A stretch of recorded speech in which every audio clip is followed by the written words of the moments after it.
Assalamualaikum warahmatullahi wabarakatuh. Perkenalkan, nama saya Febi Ramadayani dengan NIM A1C1191052 dari Prodi Pendidikan Kimia. Video saya pada kali ini yaitu akan menjawab soal dari ulangan tengah semester Praktikum Kimia Organik 1 dengan dosen pengampu Bapak Dr. Andes Syamsurizal, MSI. Nah, pertanyaannya yaitu adalah cara saya untuk mengidentifikasi apakah dari senyawa tersebut ada unsur hidrogen, oksigen, dan juga nitrogen, yaitu dengan cara melakukan praktikum analisa unsur karbon dan hidrogen dan juga nitrogen. Yang pertama, kita menyiapkan alat dan bahannya terlebih dahulu. Alat yang pertama yaitu cawan porselin, tabung reaksi, sudip, sumbat dan pipa pengalir gas, gelas kimia, kasa, bunsen, kaki 3, penjepit kayu, dan juga botol vial. Nah, bahan yang kita perlukan pada identifikasi unsur-unsur karbon, hidrogen, dan nitrogen pada kali ini yaitu yang pertama adalah serbuk CuO kering sebanyak 1-2 gram, yang kedua gula, yang ketiga spiritus, yang keempat urea, N2H4 2HCl, yang keenam logam Na, yang ketujuh H2SO4 pekat, yang kedelapan Fe2SO4 kristal, yang kesembilan adalah belerang. Lalu bagaimana sih cara kita untuk mengetahui bahwa di dalam larutan tersebut terdapat unsur karbon, hidrogen, dan juga nitrogen? Simak video yang akan saya jelaskan pada video saya kali ini. Analisa unsur karbon dan hidrogen. Yang pertama, ditempatkan 1-2 gram serbuk CuO kering. Yang kedua, dikeringkan beberapa saat di atas pemanas bunsen. Yang ketiga, dicampurkan secara hati-hati gula dengan perbandingan 1/10 dari serbuk CuO kering. Lalu siapkan tabung reaksi Pirex. Dipindahkan campuran yang sudah kita keringkan ke dalam tabung reaksi Pirex. Dilengkapi tabung reaksi Pirex dengan sumbat dan pipa pengalir gas. Disusun tabung reaksi Pirex dan pipa pengalir gas menuju larutan CaOH 2 kali untuk mengidentifikasi apakah ada unsur karbon dan juga hidrogen. Kan campuran tersebut lalu diamati hasilnya. Dari video yang sudah saya jelaskan tadi dapat teman-teman lihat hasil akhir dari larutan tersebut. Nah, gimana sih cara kita mengetahui apakah di dalam larutan tersebut ada unsur karbon dan juga hidrogen? Dapat teman-teman lihat di sini bahwasanya di situ terdapat endapan putih. Nah, endapan putih tersebut adalah bukti adanya unsur karbon. Lalu unsur hidrogennya dapat kita identifikasi dengan cara melihat adanya uap air yang mengembun di bibir-bibir gelas tersebut. Di situ adalah bukti tanda adanya unsur hidrogen.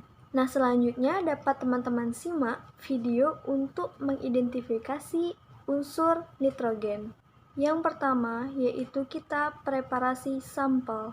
Preparasi sampel yaitu dengan cara ditambahkan urea, N2H4 2HCl ditambah belerang dengan perbandingan 1:1. Lalu digerus campuran tersebut agar tercampur secara homogen.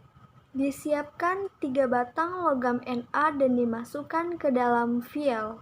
Lalu logam Na tersebut dipanaskan atau dipijarkan di atas bunsen. Didinginkan terlebih dahulu logam Na tersebut.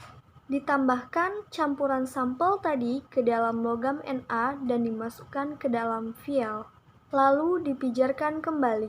Disiapkan gelas kimia yang sudah berisi air suling. Dimasukkan filtrat ke dalam tabung reaksi.